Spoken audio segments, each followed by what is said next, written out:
আসসালামু আলাইকুম রহমতুল্লাহ। আজকে আমরা থিওরিজ অফ লার্নিং এর ফার্স্ট ল্যাঙ্গুয়েজ অ্যাকুইজিশন সংক্রান্ত বিষয় দেখার চেষ্টা করব ইনশাআল্লাহ।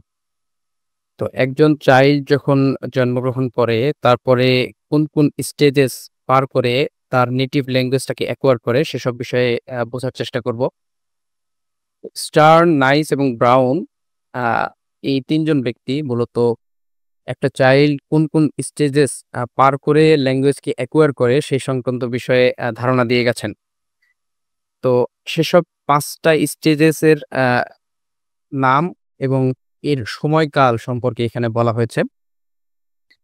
তো ওভারঅল যে লিঙ্গুইস্টিক ডেভেলপমেন্ট একটা চিলড্রেনের মধ্যে হয়, তার জন্য ১ম ধাপটা হচ্ছে যে প্রি লিঙ্গুইস্টিক ডেভেলপমেন্ট এজ বা প্রি লিঙ্গুইস্টিক ডেভেলপমেন্ট স্টেজ।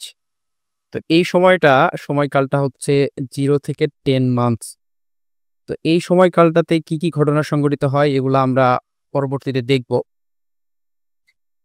২য় নম্বর যে স্টেজটা বা ২য় নম্বর যে এজটা, যে সময়কালটা সেটা হচ্ছে হলোফ্রেস্টিক এজ, যেটা 10 মান্থস থেকে 16 মান্থস পর্যন্ত আ চলমান থাকে বা 1 ইয়ার 6 মান্থস। এরপরে আসে 2 ওয়ার্ড আটারেন্সেস পিরিয়ড, যেটাকে আমরা উল্লেখ করতে পারি যে টেলিগ্রাফিক এজ বলেও। এরপরে আসে যে 3 ওয়ার্ড আটারেন্সেস বা পিরিয়ড অফ 3 ওয়ার্ড আটারেন্সেস। এইটা চলমান থাকে ২ থেকে ৩ বছর পর্যন্ত এবং সর্বশেষ যে যখন অ্যাডভান্সড স্টেজ চলে আসে তখন একটা চাইল্ড বা একটা চিলড্রেন মূলত ল্যাঙ্গুয়েজে মোটামুটি বলা যায় যে পারদর্শী হয়ে ওঠে। তো এইটা চলমান থাকে মূলত ৩ বছর থেকে ৫ বছর। তো এই ৩ থেকে ৫ বছরের মধ্যেই একটা চাইল্ড মোটামুটি তার নেটিভ যে বা প্যারেন্টস এর যে আ ল্যাঙ্গুয়েজ সেটাকে অ্যাকোয়ার করে ফেলে। আমরা এখন দেখার চেষ্টা করব যে ওই যে ৩ জন ব্যক্তি মূলত ৫ টা স্টেজেসে ভাগ করলেন। তো তার মধ্য থেকে ১ম যে স্টেজটা বা এজটা সেটাকে আমরা বলছি যে the period of pre linguistic development. তো এই সময়টাতে কি ঘটনাগুলো সংঘটিত হয় সেগুলো একটু আমরা শর্টে বোঝার চেষ্টা করব ইনশাআল্লাহ।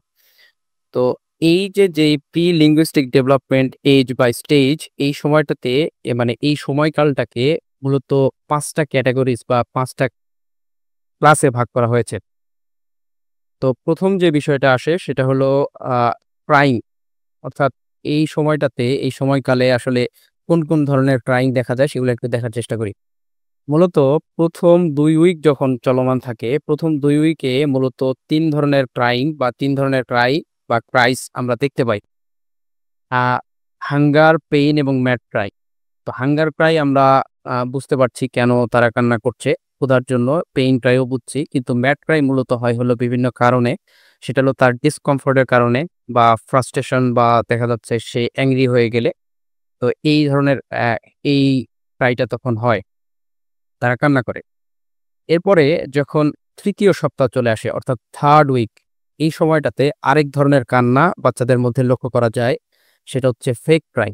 তো এই ফেক ক্রাই হচ্ছে মূলত অ্যাটেনশন সিকিং মেকানিজমে কাজ করে। মূলত সে অ্যাটেনশন চাচ্ছে, সেজন্য এই ক্রাইংটা সম্পূর্ণ হয়।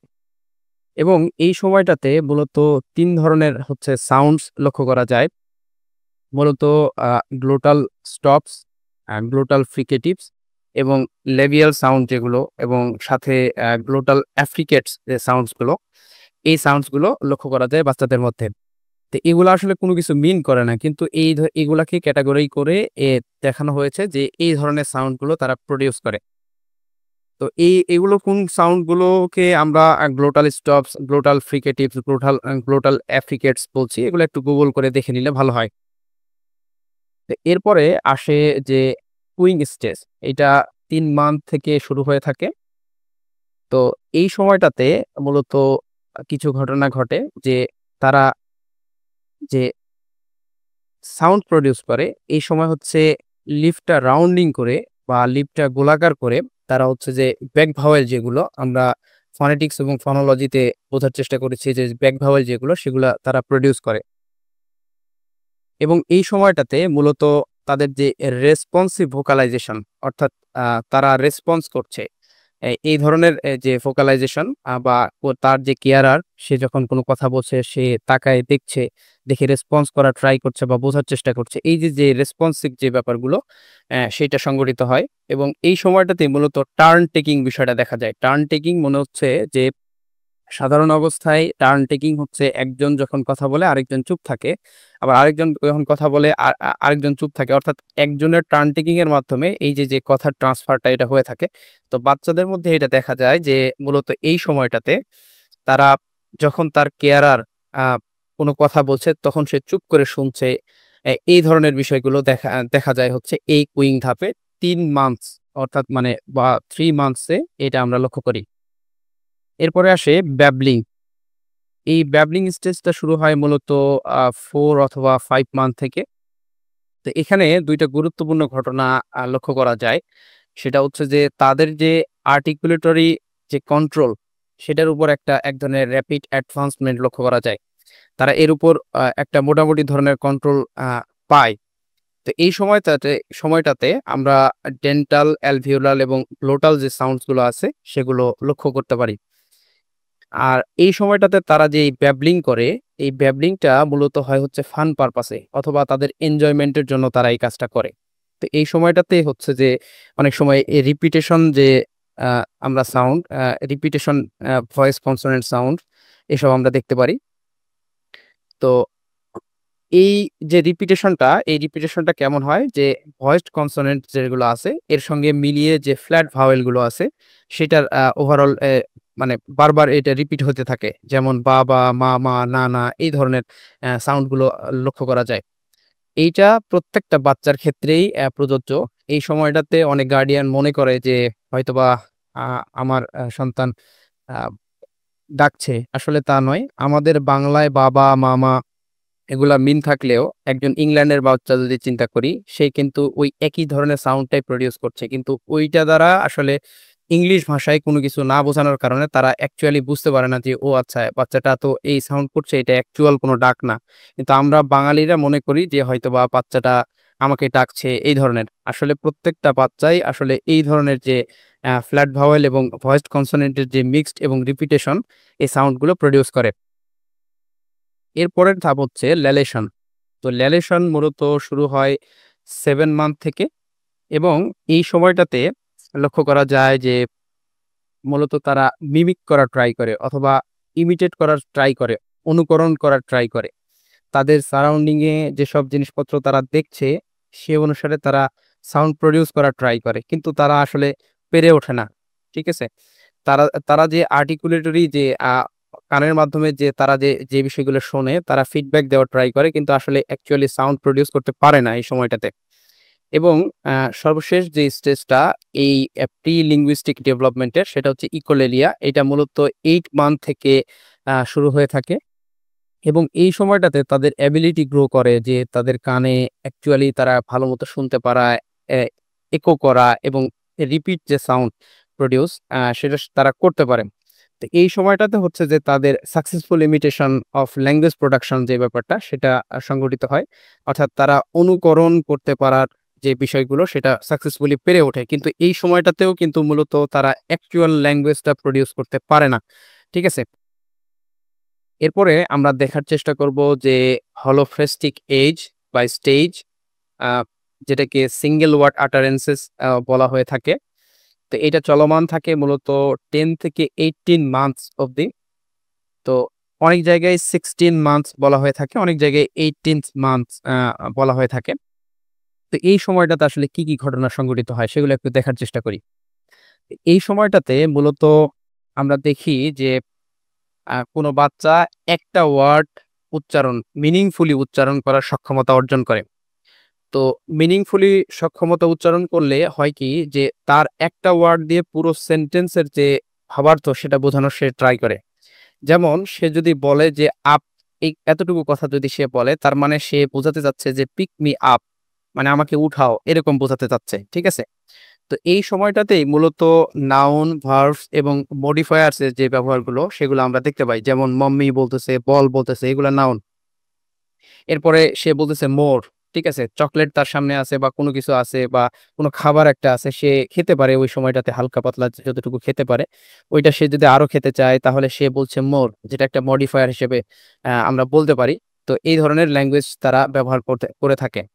আবার অনেক সময় যে আমাদের যে অ্যাডাল্ট ল্যাঙ্গুয়েজ আছে, এই অ্যাডাল্ট ল্যাঙ্গুয়েজ দ্বারা তারা যে তাদের সারাউন্ডিং থেকে তারা যে দেখে, যে কথাগুলো, যে শব্দগুলো তারা শোনে, সেটা ওভার সিম্পলিফাই করে যে উচ্চারণের ব্যাপারটা সেটা সংঘটিত হয় এই সময়টাতে।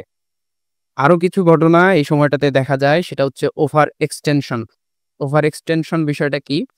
যে তারা একটা ওয়ার্ড এত মানে একটা ওয়ার্ডকে এত ব্রডলি ব্যবহার করছে, যে উদাহরণস্বরূপ যে তার একটা পেট আছে যেটার নাম যেটার নাম সে শুনেছে তার পিতামাতার কাছ থেকে, যে এটা ডগি, এটার নাম হচ্ছে ডগি। তো সে পৃথিবীর যত প্রাণী দেখছে, গরু দেখছে, ছাগল দেখছে বা আনুষঙ্গিক যতগুলো প্রাণী দেখছে, সে সবগুলাকে বলছে ডগি। এটাকে আমরা বলছি ওভার এক্সটেনশন। এরপরে তাদের মধ্যে দেখা যায় হচ্ছে আন্ডার এক্সটেনশন, অর্থাৎ তার বাসায় যে ডগিটা আছে বা যে পেটটা আছে, সেইটাকে সে শুধু ডগি বলছে, আর অন্যান্য যে বাইরে যে সে যে ডগ দেখছে সেগুলাকে সে ডগি বলছে না। তো এটাকে আমরা বলছি হচ্ছে আন্ডার এক্সটেনশন।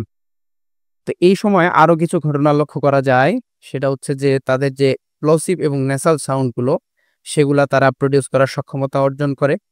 এই সময়টাতে আমরা দেখি যে মূলত এই সময়কালটাই হচ্ছে তাদের ল্যাঙ্গুয়েজ প্রোডাকশনের জন্য রেডি হয়ে যায়। তাদের মধ্যে পর্যাপ্ত ইনপুট যেহেতু আ যাওয়া শেষ, এখন তাদের ল্যাঙ্গুয়েজ প্রোডাকশনের সময় চলে আসে আসলে। তো এই সময়টাতে হচ্ছে বাচ্চাদের যে জেস্চার এবং কনটেক্সট অনুসারে তারা যে সাউন্ড প্রডিউস করে, সেটা দেখে কিন্তু তার গার্ডিয়ানরা বুঝতে পারে যে আসলে বাচ্চাটা কি বোঝাতে চাচ্ছে। এই সময়টা তো ব্যাবলিং হয়ে থাকে। যেমন এরকম ব্যাবলিং হয় যে, বা এরকম বলতেছে। বা এরকম বলতেছে। তো এইটা বলার পরে সে এইটা দ্বারা বোঝাচ্ছে যে বাই, বাই অথবা এরকম বলতেছে। তার মানে সে বোঝাচ্ছে নোস। সে নাকে হাত দিয়ে যদি বলে তখন এটাকে বলছে নোস। ঠিক আছে? আই এভাবে বলতেছে। সে হাই এটা বলতে পারছে না। আই বলতেছে। এই ধরনের উচ্চারণগুলো তাদের মধ্যে দেখা যায়।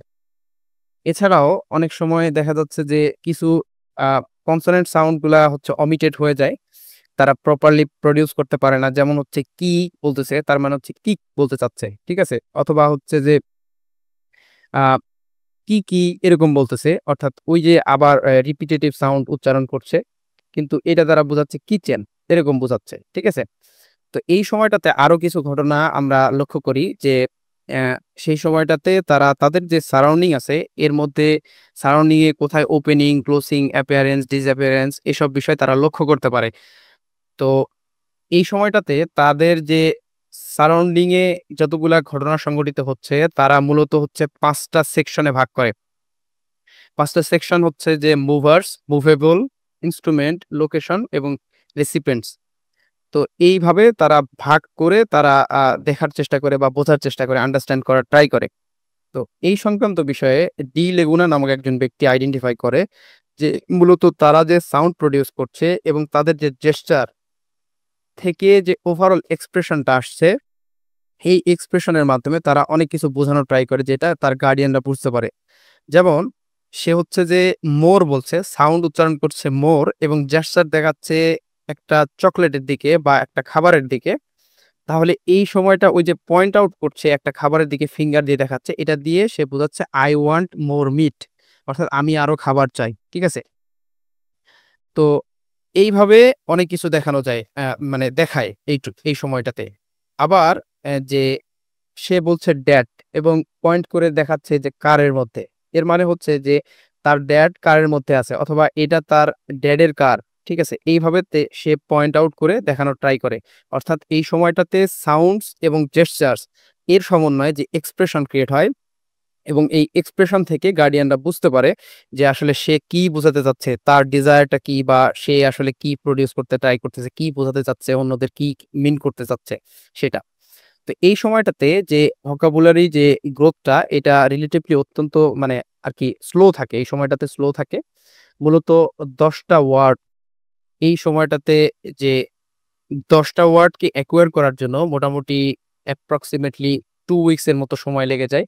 এবং এইটাকে যদি প্রডিউস করতে চায়, তারা মানে ওই ১০ ওয়ার্ডস দিয়ে যদি মানে তাদের শিখতে লাগে ১০ ওয়ার্ডস তাদের শিখতে সময় লাগে ২ উইকস এবং ১০ ওয়ার্ডস তাদেরকে প্রডিউস করতে তাদের সময় লাগে ৪ উইকস এর মতো।